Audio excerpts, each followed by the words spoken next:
रात का समय था। चांदनी रात में जंगल का रास्ता सूना और सन्नाटा था। राह चलते अचानक हवा ठंडी हो गई और पेड़ों के पत्ते सरसराने लगे। एक हल्की सी आवाज सुनाई दी, जैसे किसी ने धीरे से हंसते हुए कहा, आ गए मेरे पास। तभी एक पुरानी हवेली दिखी जो खंडहर बन चुकी थी। हवेली के दरवाजे पर एक औरत खड़ी थी, सफेद साड़ी में लिपटी, बाल बिखरे हुए और आंखें सुर्ख लाल। उसकी आंखों में भयानक चमक थी, जैसे कोई शिकार ढूंढ रही हो। उसने एक पल के लिए आंखें बंद की और फिर तेजी से तुम्हारी ओर बढ़ने लगी। जैसे ही तुमने भागने की कोशिश की, तुम्हारे पैर जमीन में जम गए। वो औरत तुम्हारे बहुत करीब आ गई और उसके होंठों से खून की धार बहने लगी।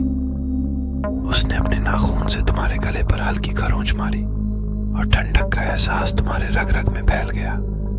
वो धीरे धीरे हंसते हुए बोली, अब तुम्हारा समय आ गया है। और तुम्हारे कानों में उसकी भयानक आवाज गूंजने लगी। अचानक उसकी परछाई तुम्हारे चारों ओर फैलने लगी और अंधेरा छा गया। तुमने चीखने की कोशिश की, लेकिन आवाज गले में ही रुक गई। तभी तुमने अपनी आंखें खोली और देखा कि तुम अपने कमरे में थे, पसीने में लथपथ। मगर दरवाजे पर वही औरत खड़ी थी और उसने धीरे से कहा, अभी तो शुरुआत है।